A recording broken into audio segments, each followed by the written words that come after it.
en esta jornada corresponde columna de análisis económico con Germán de Agosto, que hoy propone novedades en materia de política monetaria e inflación. ¿Cómo te va, Germán? Bienvenido. Muchas gracias, Martín. ¿Cómo andas vos? Bien, con ganas de saber por dónde vienen esas novedades, por lo menos así lo presentás. Sí, tenemos dos tipos de novedades, pero las dos comparten un tronco común que están vinculadas a la política monetaria y a la inflación. La primera es justamente que el jueves pasado se conoció el dato de inflación para el mes de agosto. La inflación de agosto lo que pautó fue una moderación, es el tercer mes consecutivo donde los precios se moderan y por primera vez desde marzo y abril la inflación bajó del 10%, ¿sí? Hay que recordar que la inflación estuvo en dos dígitos en algunos años, momentos del 2002, 2003, en el 2016 y en el marco de la pandemia, o sea que entre abril y mayo. Esos son los tres registros de inflación que tuvimos en la historia reciente por encima del 10%. Ahora en agosto la inflación vuelve a bajar y vuelve a ubicarse en un dígito. Pegan el palo, pero es un dígito al fin, ¿sí? El dato es 9,8. Y ahora bien, cuando vos te enfrentás al análisis de la inflación, siempre es bueno tener algún criterio para desentrañar un poco más cuáles son los misterios que se ocultan detrás de la dinámica de precios, porque la canasta de consumo tiene un montón de cosas que difieren mucho en su naturaleza, ¿sí? Entonces, para hacer un análisis más fino sobre, por ejemplo, qué tan persistentes o qué tan transitorias o coyunturales son las presiones inflacionarias, un criterio útil es separar los componentes de la canasta, ¿sí? Cuando hablo de componentes estamos hablando de bienes y servicios, que es lo que incluye la canasta de consumo, que es lo que se usa para medir la inflación. Y ahí tenemos dos componentes. Tenemos la inflación residual, que es lo que mide cuál es la evolución de los precios de los componentes que son más volátiles en la canasta, ¿sí? Cuáles son los precios que que son más erráticos. El ejemplo más típico ahí son las frutas y las verduras. ¿Por qué? Porque típicamente dependen de los vaivenes climáticos. La cuestión de la estación. Exactamente, y estacional. Entonces, es bueno separar los componentes que son más volátiles, que quedan recogidos dentro de la inflación residual, que es lo que en el gráfico se ve en celeste y punteado, y lo que es la inflación tendencial, que es lo que se ve en naranja, que eso sí, son los componentes cuyos precios son más estables, ¿sí? Eso es una señal más firme sobre qué tan persistentes son las presiones en el sistema de precios. Por ejemplo, Entonces, ¿cuáles? Por ejemplo, ¿cuáles se caracterizan por esa estabilidad? Y ahí tenés el grueso. Cerca del 80% entra dentro de la categoría de lo que es más estable. En general, lo que no entra dentro de esa categoría, dado que es el grueso, son los alimentos frescos y los precios de aquellos bienes que son administrados por el Estado, que son los que también te entran dentro de la inflación residual. Pero el grueso de la canasta, cerca del 80%, forma parte de lo que conocemos como presiones de núcleo inflacionario, ¿sí? Y entonces lo que vos ves es que en realidad el proceso de alta inflación que tuvimos y que todavía estamos saliendo de él, ha venido jalonado principalmente por el componente residual y en particular por lo que ha pasado con los alimentos no elaborados y en particular por la carne. Hay que pensar que la carne, en términos interanuales, durante el mes de abril había subido un 34%. O sea, la carne viene presionando la inflación desde el año pasado y ahora lo que estamos viendo es cómo eso se va moderando y se va normalizando. Por eso, cuando miramos la inflación residual y la inflación tendencial para el mes de agosto, lo que podemos ver es que se mantiene como ese patrón de los últimos meses. La inflación residual, esa de los componentes más volátiles, se va normalizando producto de la normalización del precio de los alimentos, en particular de la carne.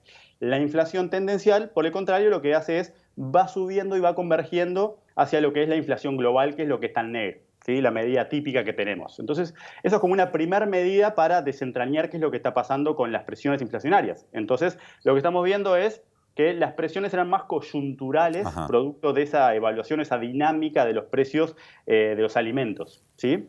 El otro gran criterio que podemos usar a la hora de abordar un dato de inflación es agarrar la misma canasta, pero ahora en lugar de separarla por la estabilidad de los precios, lo que hacemos es la separamos por el grado de parentesco o de intimidad que tengan en relación al dólar, ¿sí? Uruguay es una economía pequeña y es una economía abierta y todo lo que pase con el dólar y con el tipo de cambio importa.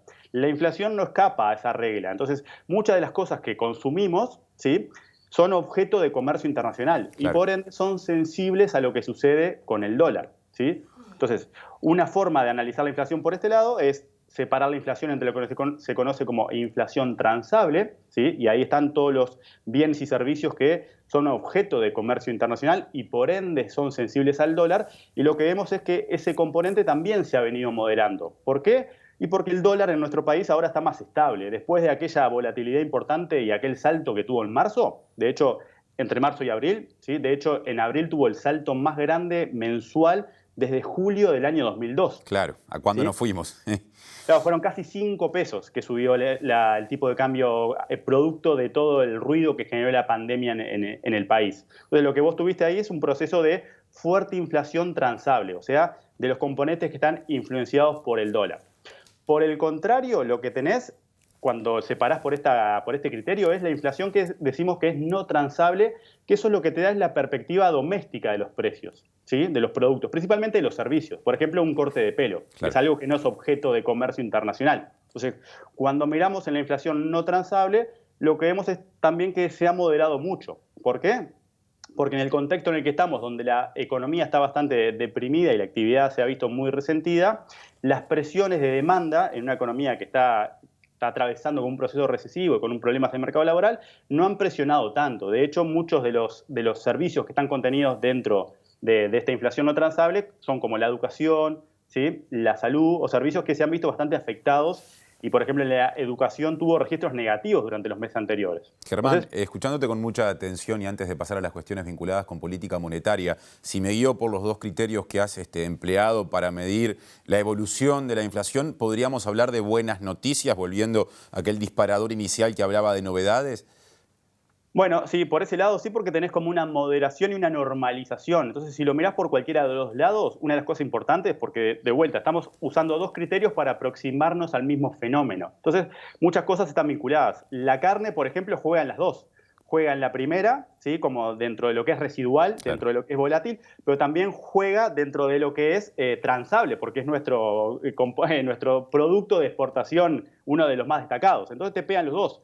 Y por ese lado, tener una moderación de los alimentos es bueno, porque la dinámica de la inflación no siempre impacta igual sobre los distintos segmentos de la población. Y cuando la inflación viene jalonada, principalmente por el lado de los alimentos, es todavía más regresiva o todavía tiene un mayor impacto sobre los segmentos más vulnerables, ¿sí? Porque justamente consumen una porción más grande de los alimentos dentro de lo que es su canasta de consumo. Entonces, por ese lado, lo que tenemos es una normalización y nos estamos alejando de aquellos picos del 11% que vimos en el marco de la pandemia. O sea que, por ese lado, las noticias son buenas. Estamos viendo una moderación y una moderación que tiene que ver también con la normalización de los precios de los alimentos, que tienen esas implicancias desde el punto de vista de, incluso lo podés pensar en términos más amplios, de lo que es la desigualdad o la distribución del ingreso, ¿sí? Nos queda la política monetaria como otro de los elementos que aporta novedades. Tal cual, porque está completamente relacionado, porque lo que el mismo día que se conoció el dato de inflación de agosto, el Banco Central dio a conocer que cambia el instrumento de la política monetaria. Básicamente la política monetaria es una política, una parte de la política económica que lo que hace es, de otra manera, es el conjunto de acciones que el BCU despliega para cumplir con el objetivo de inflación. Es parte del menú de opciones que tiene una economía para incidir sobre la realidad, ¿sí? Una política monetaria expansiva contribuye a estimular la actividad por la vía de que hay más dinero circulando, ¿sí? Una política restrictiva, por el contrario, lo que apunta es a bajar la inflación. Entonces, el Banco Central maneja la política monetaria en función de ese tipo de objetivos. Y para eso lo que hace es definir un instrumento, justamente, o sea, y lo que hizo fue cambiar ese instrumento. Hasta el jueves pasado, el instrumento que manejaba el Banco Central para cumplir con su objetivo, para incidir sobre los precios y sobre la actividad, era la cantidad de dinero que circula en la economía, ¿sí? Y ahora, a partir del viernes pasado, el instrumento es la tasa de interés, que en lugar de ser la cantidad de dinero que circula, es el precio del dinero que circula. Cuando hablamos, que ya hemos hablado de Estados Unidos y aquello de la Reserva Federal, de la tasa de interés, Sí. es justamente esto que estamos hablando. Ahora es más sencillo de codificar cuáles son las señales de la política monetaria, porque si el Banco Central sube la tasa de interés, quiere decir que está priorizando el objetivo de la inflación. Si la baja, por el contrario, lo que está priorizando es más el objetivo de no poner restricciones a la economía, porque justamente es el precio del dinero. Entonces, si yo abarato el precio del dinero, lo que estoy haciendo es tratando de fomentar el consumo o tratando de fomentar la inversión, Claro. ¿sí? Entonces, lo que hizo fue instrumentar este cambio de instrumento y además había anunciado que también cambiaba el rango meta, ¿sí? El Banco Central se pone un rango meta y la inflación debería de converger dentro de ese rango, que es lo que estamos viendo en el gráfico. Entonces, en este marco de esta nueva estrategia de aportar a una mayor credibilidad, Sí. lo que están haciendo es cambiar el instrumento hacia un instrumento que es más transparente, que es más fácil de codificar por parte de los agentes y por ende incide más directamente sobre las expectativas de inflación, que son claves para la dinámica justamente de la inflación.